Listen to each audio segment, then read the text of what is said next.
muli. Isa mapagpalang araw po na binibigay sa atin ng ating Panginoon.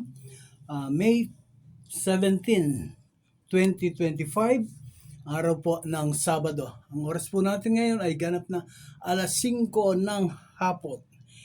5 o'clock po. Tayo po ngayon ay muli magpapasimula po sa ating pag-aaral ng salita ng Diyos. Po. Okay. Magpagbukas po kayo. Magpagbukas po kayo sa akin sa inyong mga Biblia dito po sa Ang babasahin ko po ay Tagalog, po. Dito po sa Tagalog yung Magandang Balita Biblia, po. Okay. Isayas kabanatang 45, talatang 2, po.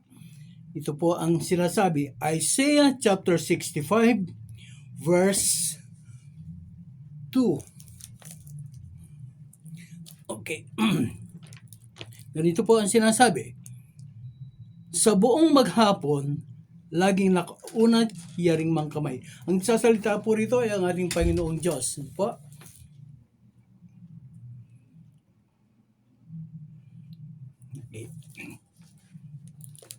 Okay. Ulitin ko po. Isaiah chapter 65 verse 2 sa Tagalog po. Ito po ay aking babasahin at ganito po ang siyang nakasulat. Sa buong maghapoy, laging nakaunat, hiyaring mga kamay. Ang nagsasalita po rito ay si Yahweh, ang ating Diyos, ang ating manlilikha.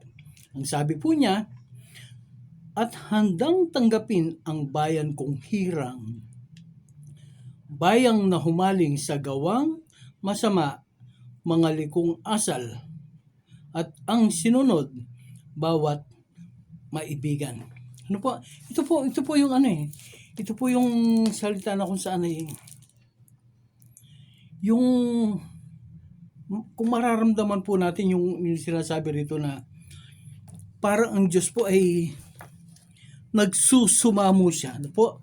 Nagsusumamo, nakikiusap na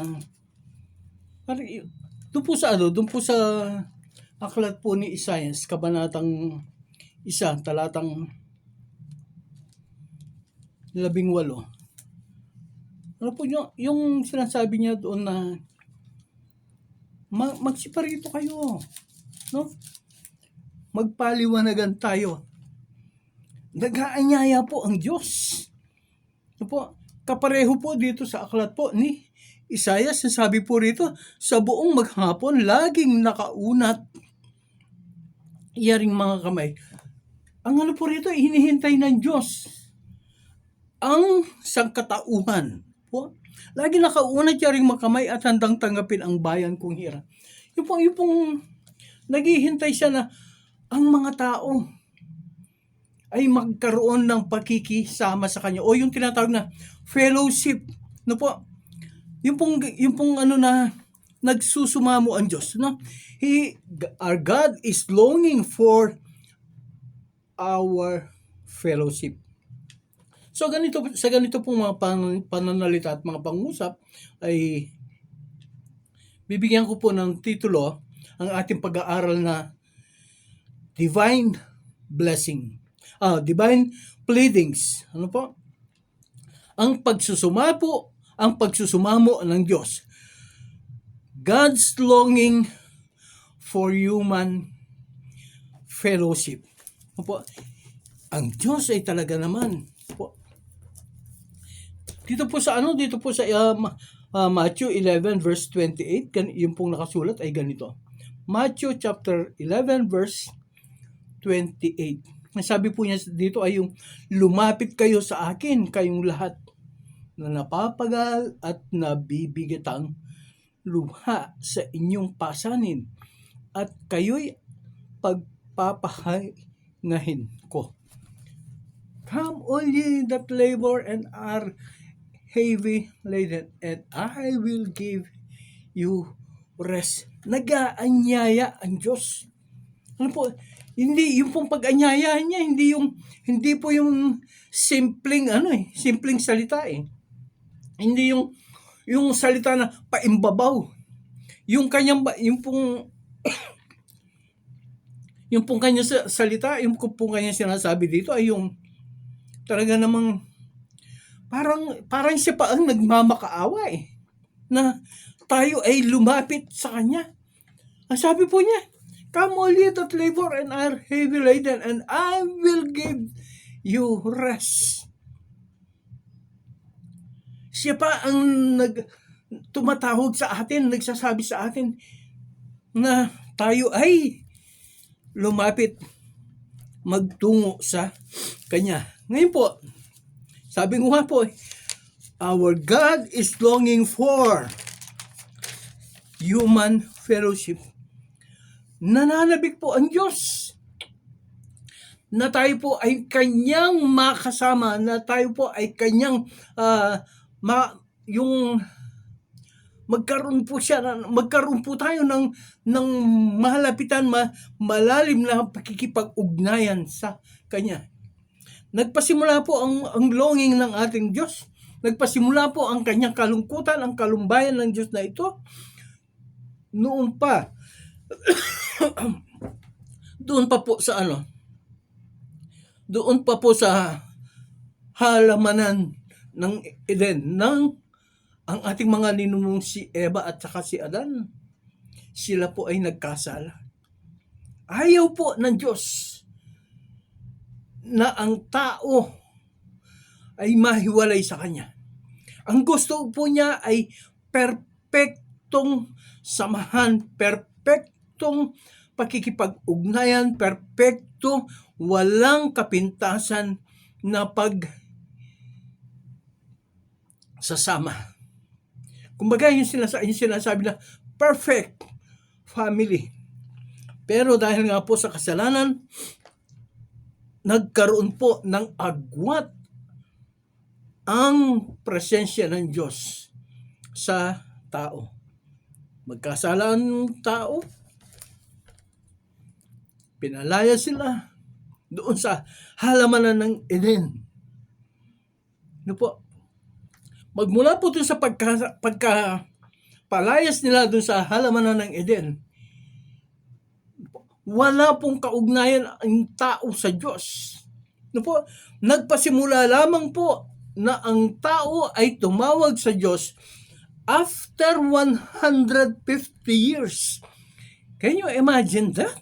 150 years, walang pakikipag-ugnayan, walang pakikipag-usap, walang pagtawag ang tao sa Diyos na lumikha, lumalang, nagpala, nagbigay ng buhay. Lahat ng pangangailangan, lahat ng maaring sabihin na gustuhin ng tao ay nandiyan. Subalit, sabi nga po doon, 150 years. Makikita po yun doon sa chapter 5 ng aklat po ng Genesis. Nung ipanganak lamang po ang anak ni Eva at saka ni Adan, saka lamang po nagpasimulang tumawag ang tao sa Diyos. 150 years. At dahil nga po dito, paglakad ng panahon, patuloy na nagkakasala ang tao, patuloy na sumusuway ang tao, patuloy na gumagawa ng kamalian, patuloy na nagbibigay ng sama ng loob sa Diyos. Po, dumating po ang pagsulat sa aklat po ng Matandang Tipan, Old Testament, at muli isinulat ang Bagong Tipan, ang New Testament. Ang agwat po o ang pagitan po ng Old Testament sa New Testament ay 420 years. Ito po yung tinatawag na Dark Age. Wala pong kaugnayan ang tao, walang komunikasyon ang tao sa Diyos. 420 years. Ano po? Kaya po ngayon, ang sabi po sa Biblia, aklat po ni Isaias, magsiparito kayo, magpaliwanagan tayo. Yun po ang sinasabi ng Diyos. Pagkatapos po dito po sa New Testament, Matthew chapter 11 verse 28, ang sabi niya, kayo na nangapapagal at bibigat ang lubha.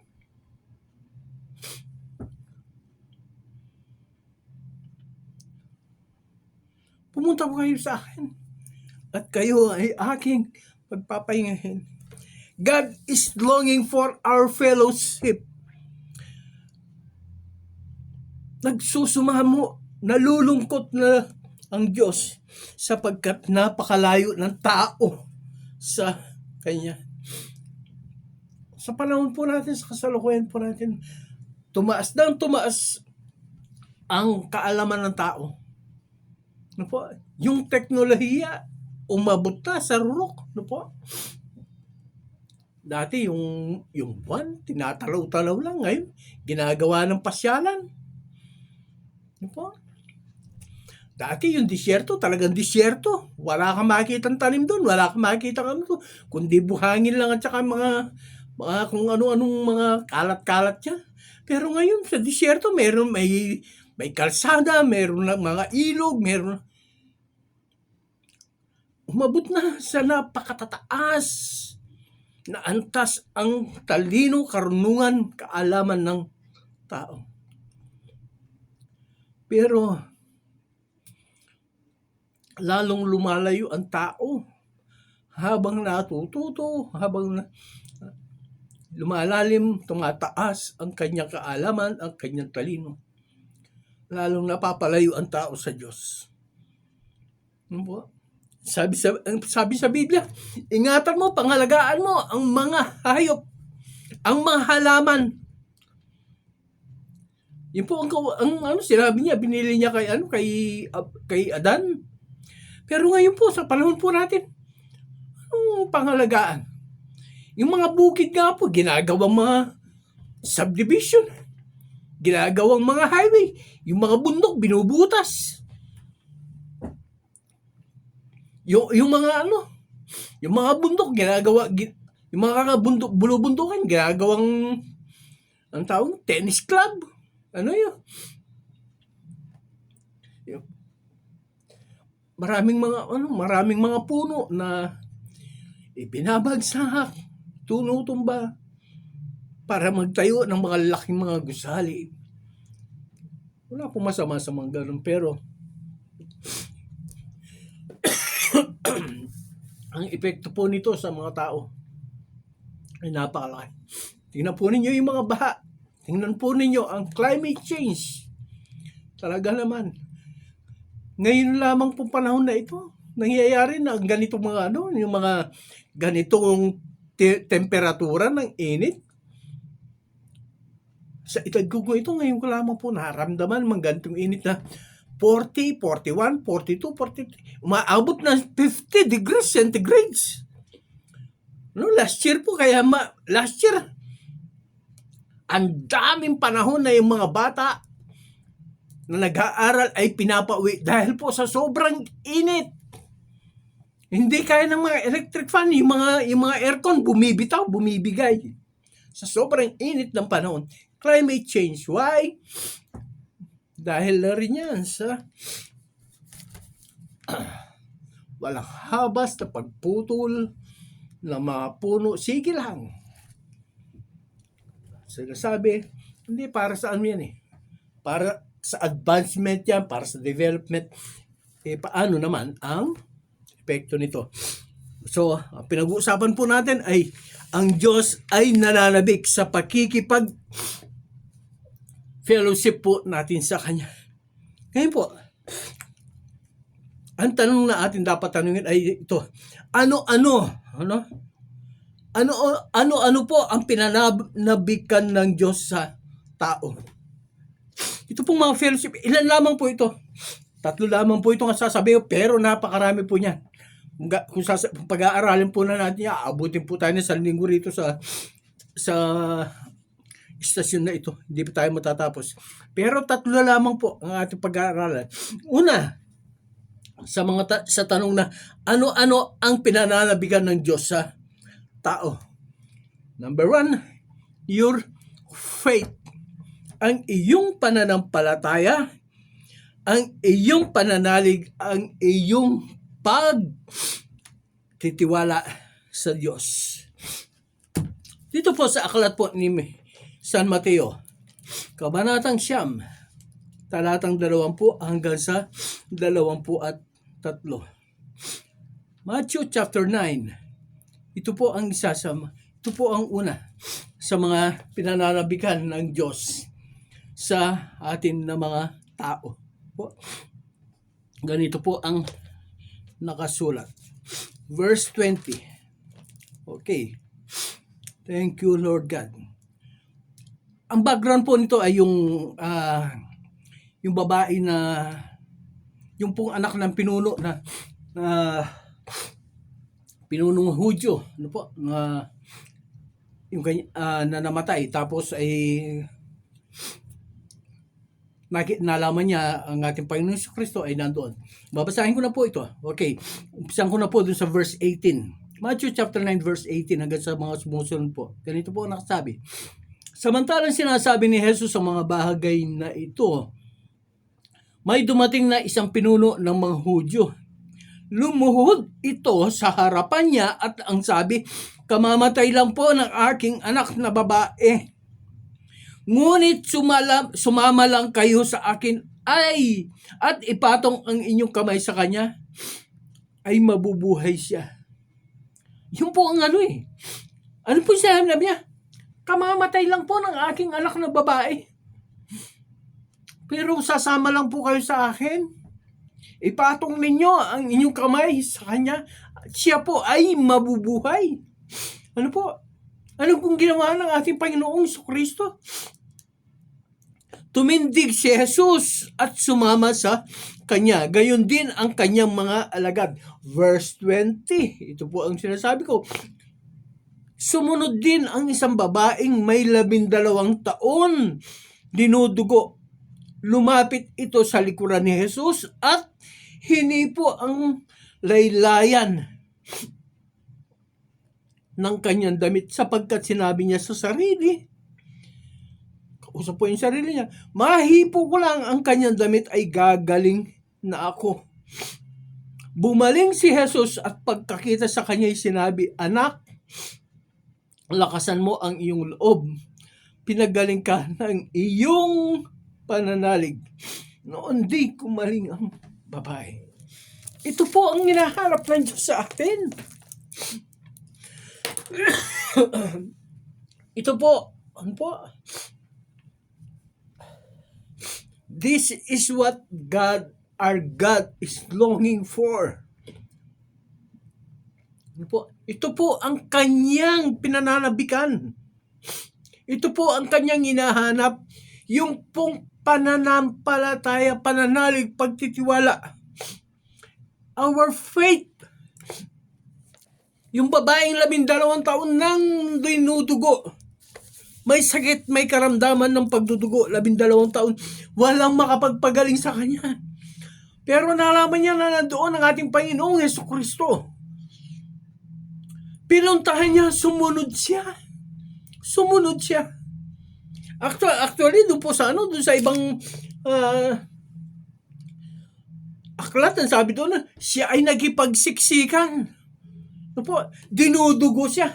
12 taon, nagipagsiksikan siya para maabot ang laylayan ng damit ng ating Panginoon Kristo. Bakit? Sapagkat sinabi niya sa kanya sarili, by faith. Yun po ang hinahanap ng Diyos sa atin. By faith. Ang sabi niya, maahawakan ko lang ang laylayan ng kanyang damit. Ay gagaling ako. Alam po ninyo, hindi po yung paghawak doon sa laylayan ng damit ang nagpagaling sa kanya eh. Ang nagpagaling sa kanya ay yung pananampalataya niya na siya ay lumapit sa likuran ng ating Panginoong Jesucristo at kinausap niya ang kanyang sarili. Na sabi niya ay, mahawakan ko lang. Yun po ang faith na hinahanap ng Diyos sa atin. Hindi po yung nahawakan niya. Kung yung ating pananampalataya, kung yung pong yung pong paghawak niya sa laylayan ng damit ng ating Panginoon Jesucristo ay yun ang nagpagaling sa Kanya, paano naman po tayo na nandito ngayon sa mundo, ang ating Panginoon Jesucristo ay nandoon sa langit? Paano natin naaabutin ang kanyang laylayan? Paano natin aabutin ang damit ng ating Panginoon Jesucristo? Hindi natin magagawa yun. Panginoon, may sakit ako. Pupunta ako dyan sa langit, hahawakan ko ang iyong damit. No! We cannot do that. It won't happen. Ang pananalig po natin, ang pananampalataya po natin, ang siyang magpapagaling sa atin. That is what our God is looking for. Our faith. Ano po? Sabi nga po ng ating Panginoon Jesucristo, kung magkaroon lamang kayo ng pananampalatayang kasing liit ng butil ng mustasa, hindi natin kailangan ng malaking pananampalataya para tayo po ay gumaling. Uulitin ko po yung naging karanasan ko. Ito po, hindi ako magsasawa na i-testify my personal testimony. 1999 po. October 1999. Nagkasakit po ako. Nagkasakit po ako. Yung mga kidney ko talagang infected na infection na talaga na yung mga itong mga hita ko, itong mga paa ko talaga namang wala na, manas na ano. Yung po salitang takot hindi ko kilala, pero nung mangyari sa akin yun, October 1999, ano po? Natakot po ako. Tanghali po yun, tanghali. Sabi ko sa asawa ko, punta tayo sa Manila, magpapa-check up ako. Papadoktor ako. Pagdating po namin ng Manila, 2:00 ng hapon. Doon po sa St. Luke's. Naghintay po kami roon ng asawa ko. Inabot po kami ng 7:00 ng gabi bago ako nakapasok ng kwarto dahil punong-puno ang mga kwarto. Ano po? Full pack, walang bakante. Nung mabakante na yung isang kwarto, papasok na ako, nasa lubong ko yung isang doktor. Yung doktor na titingin sa akin, dala-dala niya yung ano ko, dala-dala niya yung x-ray ko. Ang sabi niya sa akin, binibigyan lang kita ng 5 araw. That is 5 days only. Ang sabi niya sa akin, binibigyan lang kita ng 5 araw. Alam po ninyo, ang liit ng doktor. Hinarap ko siya, sabi ko sa kanya, mas masama ang pakiramdam ko, masakit ang nararamdaman ko na talagang hindi ko mawari kung anong nangyayari sa akin. Kinausap ko siya, ang sabi ko sa kanya, dinuro ko siya, Doc, tao ka lang. Meron akong Diyos na pinapanalangin. Tapos po, pumunta ako sa higaan at ako po ay naupo. Dumalangin ako sa Diyos. Nagpasalamat ako sa Kanya. 1999 po yun. Na po. Tapos po, yung sinasabi niya, 5 days lang, binibigyan lang kita ng 5 days. Hanggang doon ka lang, sabi niya sa akin. Hawak-hawak po niya yung yung x-ray ng mga kidney ko, kung ano-ano mga x-ray yung hawak niya na 5 days after that, nung kami po ay mag-usap, lumabas po ako ng ospital. Na-discharge po ako. Discharge po ako ng umaga. Nakarating kami ng Angeles bago mananghali. Kinagabihan. Nagtrabaho po ako. That was 1999. Ang taon po natin ngayon ay 2025. That is 26 years ago. Buhay pa ako. Yung doktor na nagsabi sa akin, patay na. That's faith. Nung sabihin niya sa akin, I will give you only 5 days to live. Sinabihan ko siya na, Dok, tao ka lang. I have my God. That's faith. Yun ang hinahanap ng Diyos sa atin. Ano po? Yan ang pinananabigan ng Diyos na makita, madama ng Diyos. Ito pong babae, itong babae. Hahawakan niya yung laylayan ng kanyang damit. Siya ay gumaling. Ang sabi ng Panginoon, hindi dahil siya nawakan mo ang laylayan ng aking damit, kaya ikaw ay gumaling. Ano po ang sabi niya? Dahil sa iyong pananalig. O, basahin ko ulit. Ano po? Okay.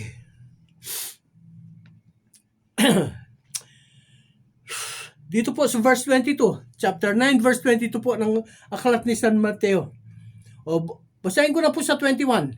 Sapagkat sinabi niya sa sarili, hipo ko lang ang kanyang damit at gagaling na ako. Verse 22.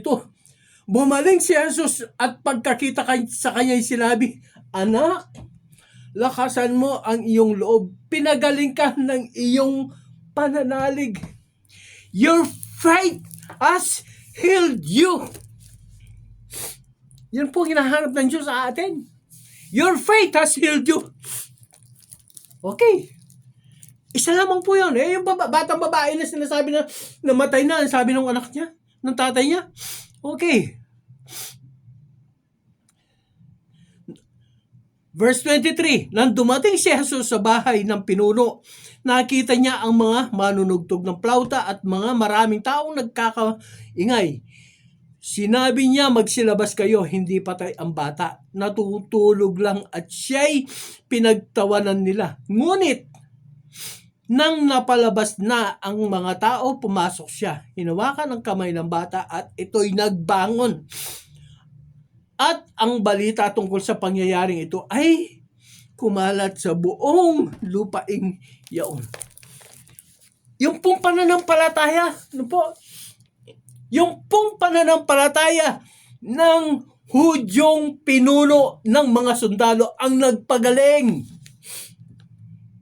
sa kanyang anak. Ang sabi po niya, kamamatay lang po ng anak ko. Pero kung pupunta kayo ngayon, hawakan po niyo ang kanyang kamay. Patong niyo ang kanyang kamay sa kanya. Siya po ay muling mabubuhay. Nabuhay po yung bata dahil sa pananampalataya po ng isang ama. So yung pananampalataya po ng isang ama ay napakahalaga para sa isang sambahayan, para sa isang pamilya. Kaya po, kayo mga ama ng tahanan, mga lolo, mga lola, mga tiyuhin, mga... Sinasabi ko po sa inyo, yung pong pananampalataya ninyo ay iingatan po ninyo. Diyan po nakasalalay ang kaligtasan ng inyong sambahayan. Amen. Yun po ang una, your faith. Pangalawa, ano po? Dito po sa aklat naman po ni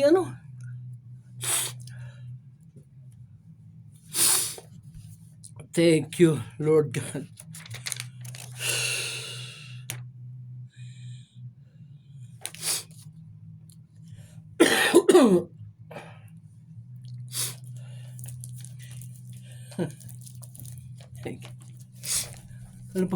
Alam po ninyo, minsan po sa mga nangyayaring ganito na ano po,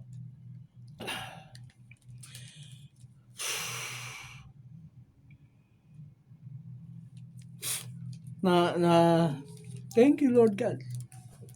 Alam po ninyo, ito pong kasunod na ito. Ang sabi po ng Diyos dito sa sa Jeremiah chapter 33 verse 3. Ano po? Chapter 33 verse 3. Ang sabi po niya doon ay,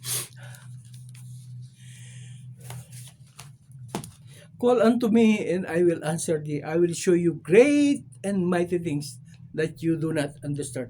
Tumawag kayo sa akin at kayo ay aking tutugunin. Ipapakita ko sa inyo ang mga bagay na hindi ninyo maunawaan. Dito po sa aklat po ni San Lucas kabanatang 18. Luke chapter 18 verse 35. ganito po ang sinasabi. Okay. Babasahin ko po. Lucas kabanatang 18, pasimula po sa talatang 35. Luke chapter 18 verse 35, ganito po ang sinasabi. Malapit na si Jesus sa Jericho at doon may isang lalaking bulag na nakaupo sa tabi ng daan at nagpapalimos po. Nang marinig nito, ulitin ko po yung binasa ko. Malapit na si Jesus sa Jericho at doon ay may isang lalaking bulag po, na nakaupo sa tabi ng daan at nagpapalimos. Nang marinig niya, nagdaraan ang maraming tao. Tinanong niya kung ano ang nangyayari. Nagdaraan si Jesus na taga Nazaret, sabi nila. Hindi niya nakikita kasi nga po bulag siya. Para malaman niya, mapag-unawa niya kung ano ang nangyayari. Nagtanong po siya doon sa mga tao, nagdaraan, sabi po, siyempre kahit pa paano naririnig niya Hindi po siya bingit, bulag lang po siya. So naririnig niya, sabi po niya, ano ang nangyayari, ba't maingay? Ang sabi po ng ilan, may sumagot sa kanila, si Jesus na taga Nazaret ay dumadaan. Ano po ang ginawa niya? Sumigaw po siya. Sumigaw siya. Siya'y sumigaw.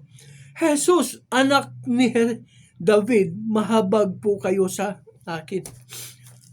Ano po ang hinahanap o ang pinananabikan ng Diyos sa mga tao? Yung pong boses natin. Yung pong boses po natin, yung pong tinig natin, ang pinananabikan ng Diyos. Ito po, bulag ito. Wala siyang magagawa. Wala po siyang magagawa. Pero nung marinig niyan, dumadaan ang ating Panginoong Jesucristo. Para siya ay mapansin. Para po siya ay mabigyan ng pagkakataon. Sumigaw po siya. Ang sabi po niya, Jesus, anak ni David. Yung pong pagsigaw niya ng Jesus, anak ni David, espesipiko po yung pangalan. Walang ibang pangalan na binanggit ang bulag na ito, kundi Jesus, anak ni David, mahabag po kayo sa akin. Yun lang. Yung kanyang tinig ang hinahanap ng Diyos. Yun lang po ang hinahanap ng Diyos sa atin. Tumawag tayo sa Kanya. Ngayon po, ano sabi po dito?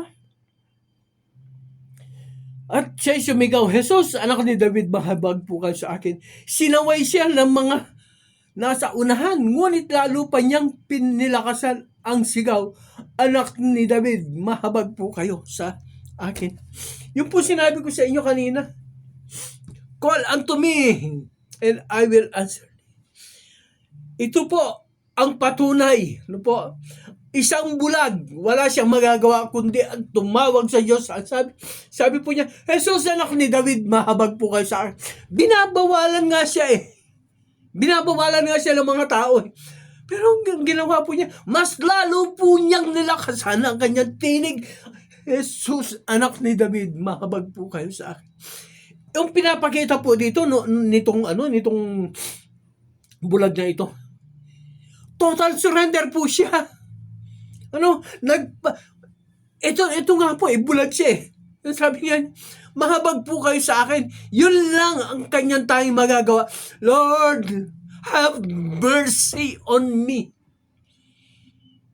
Mahabag ka sa akin, O Diyos. Sa ating pong kaya nga po, kailangan po marinig ng Diyos yung tinig natin. Ano po yung sabi rito? Lalo pa niyang nilakasan ang sigaw, anak ni David, mahabag po kayo sa akin. Verse 40, kaya tumigil si Jesus at iniutos na dalhin sa kanya ang bulag. Yung pong mga pagpapala natin ay nandoon. Tatawag tayo sa kanya, ipagpilitan po natin, maski na binabawalan po tayo, lalong-lalo na tayo po ng mga naglilingkod sa ating Panginoon. Talagang maraming hadlang, maraming mga nandiyan na tayo po ay pipigilan sa ating paglilingkod. Pero lalo po natin pagpilitan yung ating pananampalataya na marinig ng Diyos ang ating mga tinig. Kaya alam po, yung pong ating pananalangin sa Diyos, hindi lamang po minsan yan pag mananalangin ka sa Diyos, pag meron kang sakit, mananalangin ka. Pag nandoon sa panganib, mananalangin. Pag walang pambayad sa kuryente, mananalangin. Pag walang pambili ng pagkain, mananalangin. Pero pag nandiyan na lahat yan, hindi na lang. Yung po tinuro ng ating Panginoong Hesukristo na paraan po ng pananalangin. Ano po?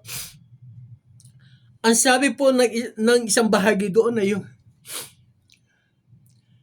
ibigay po ninyo sa amin ang aming pagkain sa araw na ito.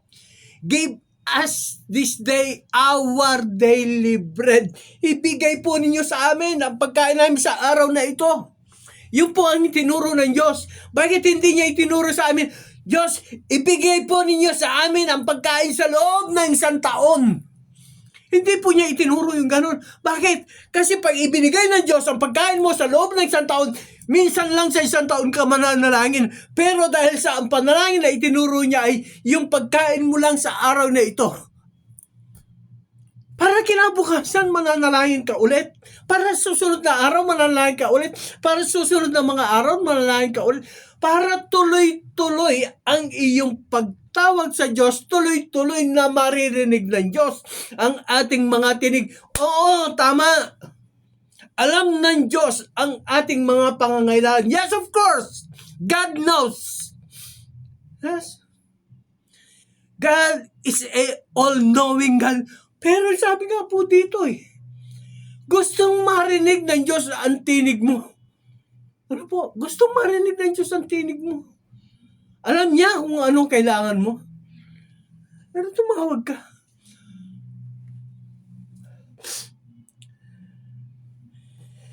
Thank you, Lord God. Yung pong una, ano po ang pinananabigan ng Diyos na sa mga tao? Yung pong una ay your faith. Yung pananampalataya ang hinahanap ng Diyos sa atin, pinananabigan ng Diyos sa atin yan. Pangalawa, yung ating tinig, tayo ay tatawag sa Kanya. Sipin mo ninyo, yung bulag. Hindi siya makalapit, malayo siya. Mas marami mga tao, nagkakaingay, nagkakagulo. Anong ginawa niya? Sumigaw siya. Jesus, anak ni David, espesipikong pangalan. Pag tayo po ay magpipray, pray to the specific name of Jesus, our Lord, Savior, our Provider, our Savior, mighty God. Siya po, doon po tayo mananalangin. Ano po? Pangatlo, ano po? Ano po pangatlo na hinahanap ng Diyos sa atin? Thank you, Lord. Dito po sa aklat po ni Marcos, Kabanatang 10, talatang 13. Marcos, talatang 10, Kabanatang 10, talatang 13, ganito po ang sinasabi. May nagdala ng mga, dito po ay ang ating Panginoong Jesucristo, ano po? Nagpapagaling siya, nalaman ng mga tao na nandoon siya sa isang lugar na yon at siya po ay pinuntahan nila. Sila po ay nagdala ng mga may sakit sa kanya at ito ay kanyang pinagaling. At tapos po yung mga naalihan ng mga masamang espiritu, pinalayas niya yung mga masamang espiritu sa kanila. Ganun po ginagawa niya. At pagdating po dito sa verse 13, ano po? May nagdala, tingnan po ninyo, may nagdala ng mga bata kay Jesus. May bata kay Jesus upang hilinging ipatong niya sa mga ito ang kanyang kamay. Ngunit pinagwikaan sila ng mga alagad. Nagalit si Jesus nang makita ito at sinabi sa kanila, pabayaan ninyong lumapit sa akin ang mga bata, huwag ninyo silang sawayin sapagkat sa mga katulad nila nagahari ang Diyos. Thank you, Lord. Ano po yung pinapakita dito? mayroong nagdala, no?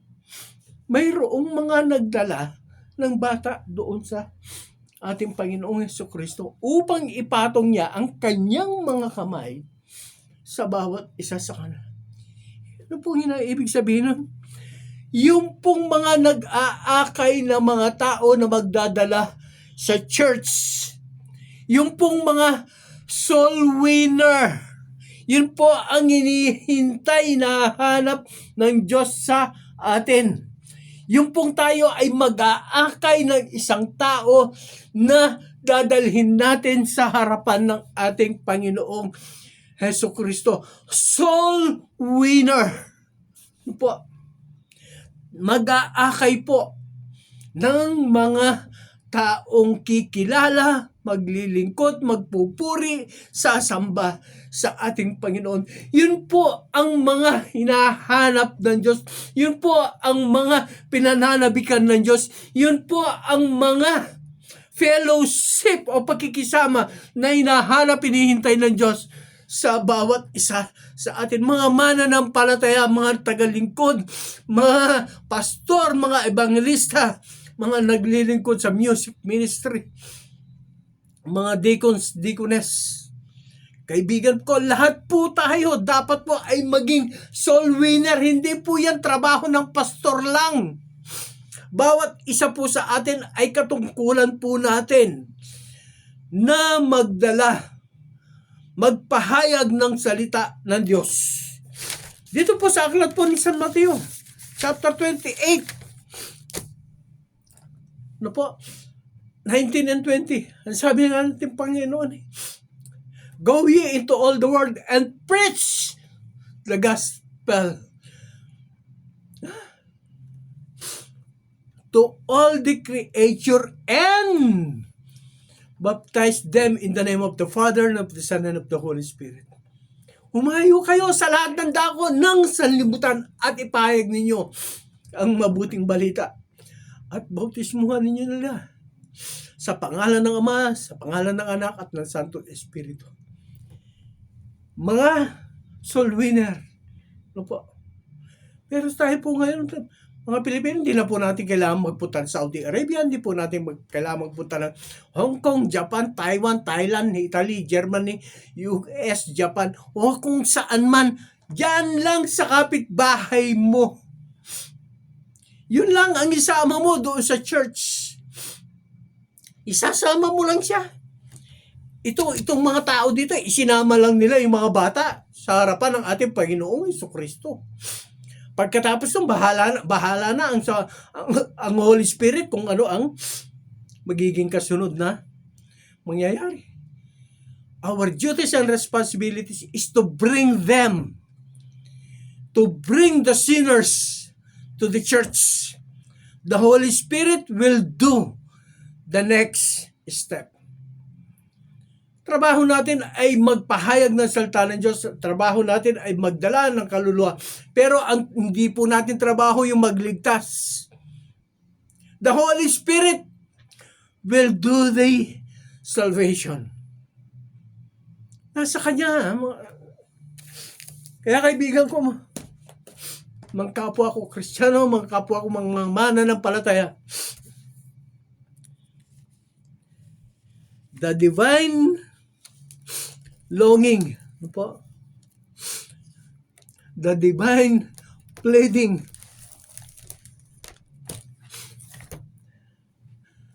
ang pagsusumamo ng Diyos sa bawat isa sa atin ay yung maaakay natin ang mga tao. Maaakay po natin ang mararami pang mga kaluluwa, maraming mga mananampalataya, maraming mga kikilala sa Kanya. Yun po ang hinahanap ng Diyos sa atin. Magsipag tayo. Po, yung po pananampalataya po natin, patibayin natin, patatagin po natin. Hindi po natin kailangan yung malaking pananampalataya. Maliit na pananampalataya lang hinahanap ng Diyos sa atin. Kaya nga sabi niya, magkaroon lang kayo ng pananalig na kasing laki na ng butil ng mustasa. Hindi nga niya sinabi na kasing liit kasing laki. Kaano ba kalaki yung buto ng mustasa? Nakita na po ba kayo nun? Napakaliit lang, kasi laki lang po yan ng ulo ng ano, kasi laki lang po yan ng ulo ng karayom. Ganun lang kalaki. So, hindi po natin pinag-uusapan dito yung kung gaano kalaki yung pananampalataya mo. Ang pinag-uusapan po dito ay yung dapat po yung pananampalataya mo ay buhay po. Kailangan buhay yung pananampalataya mo, gumagalaw, kumikilos. Yung nga sinasabi na may ano, sa Kapampangan atin niyang giligit. Ingkekang pamaniwala, pamaglingkod, ingkekang panyampalataya keng Ginoo. Dapat ating giligit. Po, kumbaga, ganano pang mayari. Itang pamanyampalataya mo keng Ginoo, ita at itapa mo rin hanggang nano mayari. Problema, kasakitan, hanggang nano pa. Ing pananampalataya mo at tsuyaken. Dinan meng giligit, sabi natin. Ano po? Hindi mo na konting gigil yung pananampalataya. Mas na mahirap talaga pong ganyan ang buhay. Ha? Mahirap ang buhay. Ganyan lang. Pero ang Diyos ay kasama po natin. Hindi po niya tayo pababayaan. Hindi po niya tayo iiwanan. Sa susunod po na mga Sabado, pag-aaralan po natin, malala po na. Sabi, wala naman ang Panginoong Hesukristo dito eh. Nandun siya sa lahat. Makikita po natin. Makikita po natin sa Biblia na ang ating Panginoong Hesukristo ay kasama po natin. Kaya po, aralin po natin. Kumbaga, minsan po ang mga pinalalapigan ng Diyos sa atin ay yung ating pananampalataya, na katulad po nung pinunong Hudyo, yung anak niya patay na, pero sabi niya, mapatuhan mo lamang po ng yung kamay, ang anak ko ay mamuling mabubuhay. Yung babae na hinagasan ng dugo, sabi niya, mahawakan ko lang. Yun po, yung faith niya, mahawakan ko lang. Kaya mahawakan niya yun o hindi, ang faith niya ay nandoon na siya ay gagaling. Po? Tapos po yung boses po natin, yung tinitan, huwag po natin pigilin ang ating boses sa ating pananalangin. Pag ikaw ay nagkakaraoke, kung makahiyaw ka talaga namang. Pagdating sa pananalangin ay garon din po. Pagdating sa paglapit sa Diyos, ganon din po ang ating gawin. Ngayon, sabi nga po, magdala po tayo ng kaluluwa. Isama po natin yung kaibigan natin, mga kakilala, mga kapitbahay, doon sa mga church na ating dinadaluhan. Yun lamang po hinahanap ng Diyos sa atin. Okay? Magandang hapon po. Muli, pagpalain tayo ng Panginoon sa mensahe na pinagkatiwala niya sa atin sa araw na ito. Salamat po ng marami. Kaya tayo po ay muling manalangin. Diyos, salamat po. Napakabuti mo sa bawat isa sa amin, O God. Lord, salamat po sa mensahe na pinagkatiwalaan po sa amin, O Diyos, Ama. Ngayon po ay napag-unawa po namin, O Diyos, na ikaw po ay umaasa, naghihintay, nananabik ng pakikisama namin sa iyo sa pamamagitan po ng aming pananampalataya, sa pamamagitan po ng aming tinig, na kami po ay dumadalangin, kami po ay tumatawag sa iyo. Ama, kami din po ay magdadala ng mga tao sa iyong harapan upang sila po ay kumilala, tanggapin ka bilang Diyos tagapagligtas ng kanilang mga buhay. Salamat po. Diyos, sa mga pagkakataon po ito, muli tinataas ko sa dakilang harapan ang ministeryong ito na pinagkatiwala mo po sa akin, O God, Lord. Ang Goers of Christ, Broadcasting Service, O God, Lord. Alam mo po, Panginoon, kung ano ang katatayuan, sitwasyon po ng ministeryo ito, O God, Lord. Hindi ko po kaya ito ng sarili ko, O Diyos. Ang tulong mo, ang gabay mo, patnubahin mo ang siyang aking kailangan. Ama, marami po, Panginoon, mga pagsubok ang aking napagdadaanan. Subalit, O Diyos, dahil alam ko po nandiyan ka, Ama, itutuloy ko po ang gawain ito, O Diyos. Yes, Lord, inaamin ko, mahirap. Mahirap ang biyahe. Paruot parito. Subalit, Ama, Panginoon, nang ikaw ay dumating mula sa langit papunta dito sa lupa, hindi mo inisip yan. Hindi mo inisip kung ano ang iyong kahinatnan, O God. Kaya, ang dalangin ko naman po, O Diyos, patatagin mo po ako, patibayan mo ako, Diyos, sa lahat ng mga pagsubok, sa lahat po ng mga hadlang na aking napaghaharap, O Diyos. Ama, nais ko makapaglingkod sa iyo hanggang sa dulo po ng aking buhay, O God. Diyos, ganun din po, itinatas ko po sa dakilang pangalan, O God, ang kabuuan po ng radio station na ito, Panginoon. Simula po sa may-ari, O God, ng kumpanyang ito, Ama, pagpalain mo po sila, O God. Sa mga staff, O Diyos, ikaw pa rin po ang siyang kumilos, magpala, mag-ingat sa kanila. Mga tinataas ko po ang mga technical director na nandirito, O God. Si Jeric, Panginoon. Si Jean, Panginoon. Ama, si Brother Sito. Si Brother Billy. Diyos, bawat isa po sa kanila, O God, pagpalain mo po sila. Si Sister Princess, O God. Yes, Father God. Ama, ikaw po ang kumilos, mag-ingat, gumabay sa bawat isa sa kanila.